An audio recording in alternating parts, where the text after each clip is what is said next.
A thigh bone rests on a padded tray in a laboratory. It belonged to a Neanderthal man who lived and died in the Zagros Mountains in what is now northern Iraq, tens of thousands of years ago. Run a finger down the shaft and you would feel it. About a third of the way along, there is a thickened collar of bone, rough and swollen, like the knot on a tree branch where the limb once split and grew back around the break. That collar is a healed fracture. At some point, this man's femur, the longest and strongest bone in the human body, snapped. And then, over weeks, it mended. Here is what that small lump actually means.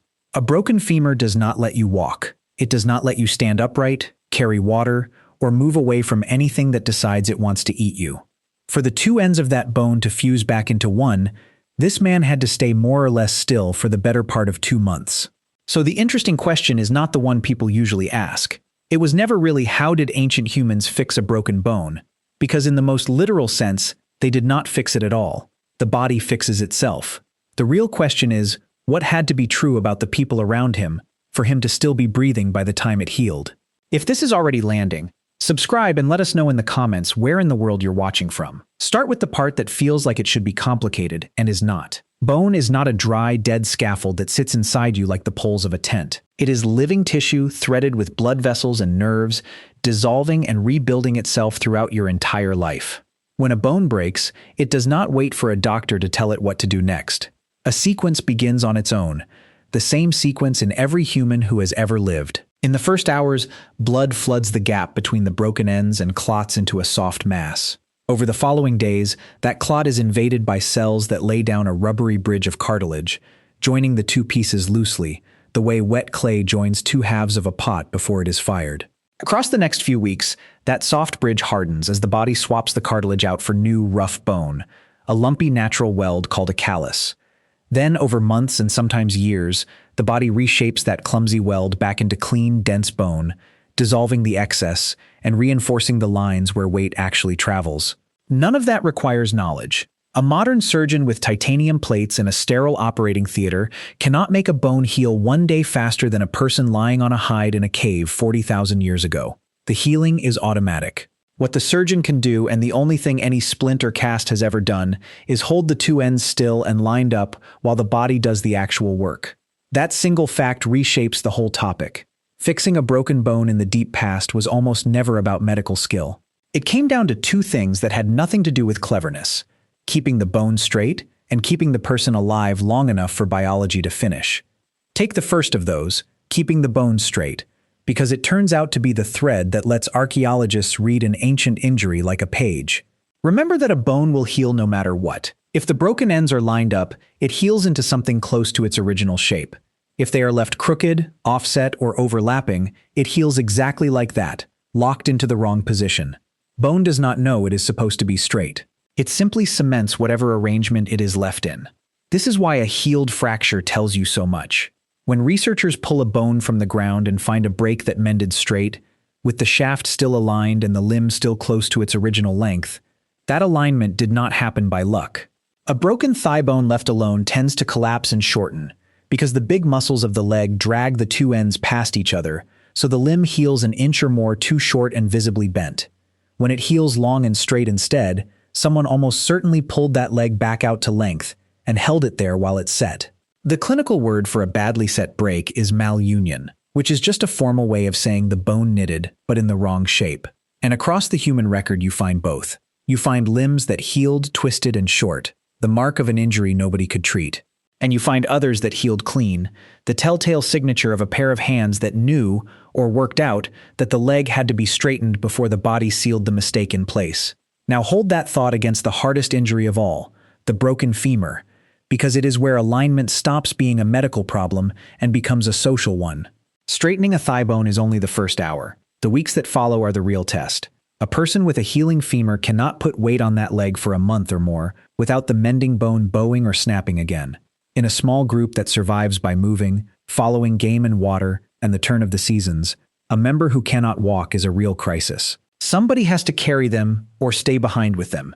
Somebody has to bring them food and water they cannot reach for themselves. For weeks.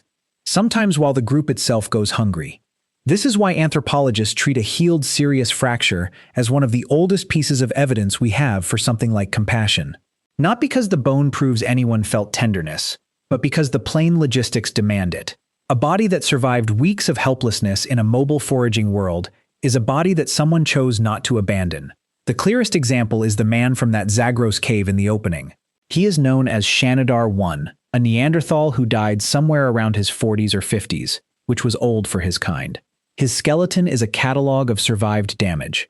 The bones around his left eye socket were crushed by an injury that may have cost him sight on that side. His right arm was withered and useless, and the lower half of it, the forearm and hand, was simply gone. He had a healed fracture in his foot that would have left him limping for the rest of his life.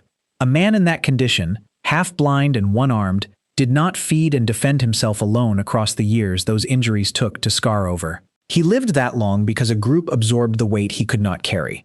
Researchers still argue over how much of that was deliberate care and how much was simple tolerance. But a one-armed, half-blind hunter surviving into old age is hard to explain without other people deciding, in some form, that he was worth keeping. Step back from that single man, because the wider pattern is just as pointed. If you gather up the Neanderthal skeletons we have and go looking for injuries, you do not find a rare unlucky few. You find breaks everywhere. Healed breaks, mostly. In the mid-1990s, two anthropologists, Thomas Berger and Eric Trinkhaus, did something clever with this. They mapped where on the body Neanderthal injuries tended to cluster, then compared that map against injury records from a range of modern occupations, looking for the closest match. The best fit was not soldiers or dock workers or car crash victims. It was rodeo riders. The Neanderthal pattern, weighted heavily toward damage to the head and upper body, lined up with the injuries of people who grapple large, powerful animals at close range and regularly lose, which fits everything else we understand about how they hunted. Neanderthals brought down bison, horse, and other big game with thrusting spears at arm's length, not from a safe distance. Their bones record the price of that, over and over. Here is the part that matters for our question. The great majority of those injuries had healed. They were not causes of death frozen in the skeleton. They were survived events, broken bones that mended and were back in use years later. A population that racks up that many fractures and keeps walking is not a population being wiped out by injury. It is one that had, in its own rough way, figured out how to get its people through a broken bone and back onto their feet.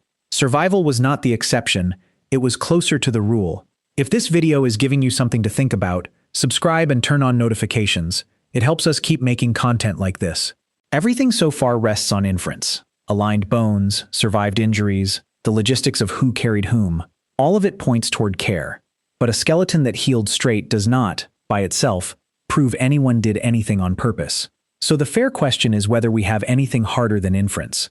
Did ancient people actually make things, physical objects, to hold a break in place? Or are we reading intention into what might just be luck and good biology? We do have the objects, and the oldest surviving example is startling for how ordinary it looks. In an Egyptian tomb dating back somewhere over 5,000 years, excavators found a body with two splinted limbs still in place. The splints were not elaborate, strips of wood and rigid bark wrapped and bound against the broken limb with linen bandaging, exactly the arrangement you would improvise today if you snapped your forearm on a hike with nothing but branches and a torn shirt. The person had died, so these particular splints did not save a life, but someone made them, fitted them, and bound them to the break, which tells you the basic idea: immobilize the limb with something rigid, was already understood and in use thousands of years ago. Not invented in a hospital, worked out long before. Move a little later in the Egyptian record and the guesswork thins even further, because now there is writing.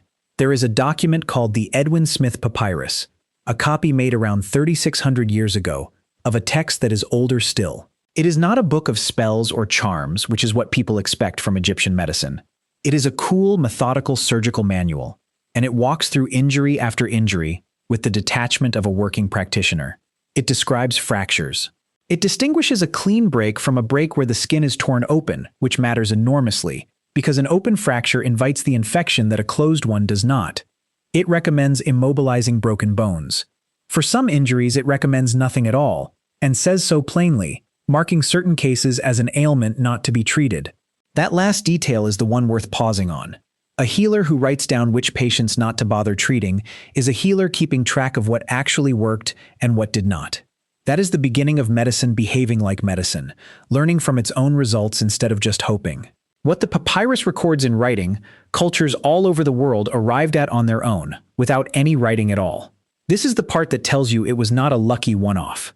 Splinting broken limbs with wood, bark, bamboo, reeds, or hardened bindings shows up independently across an enormous span of human societies with no contact between them. Some traditional healers went further and stiffened their wrappings with clay or plaster-like pastes that dried hard around the limb, which is the same principle as the modern cast, just built from whatever the local ground happened to offer. When the same solution appears again and again among people who never met, that is usually a sign the problem was common, the stakes were high, and the human tendency to study a problem until it yields is very, very old. There is even reasonable evidence that the care extended to setting the break before splinting it, the harder skill. Pulling a displaced bone back into position, what a modern clinician calls reduction, is not obvious and is not gentle. It means gripping the limb and pulling the two fragments apart and back into line, against the muscle spasm fighting you the whole way, often with someone bracing the body so it does not simply slide along the floor. And yet the healed skeletons keep implying exactly this, because so many serious breaks mended close to straight and close to full length, which does not happen on its own. The alignment is the fingerprint. Some people, in a lot of different places and times, clearly understood that a broken bone had to be pulled straight before it was bound, and were willing to inflict that pain because they understood what it bought. Which brings us to the single most extraordinary case, the one that takes everything we have said and pushes it somewhere almost hard to believe. In a cave on the island of Borneo, archaeologists uncovered the skeleton of a young person who lived around 31,000 years ago. The lower part of the left leg was missing, the foot and the end of the shin gone. This alone is not remarkable. Bodies lose parts to scavengers and decay. What stopped researchers was the bone at the end of the stump. It was not shattered or torn, as it would be if an animal had ripped the leg off or a rockfall had crushed it. It was clean.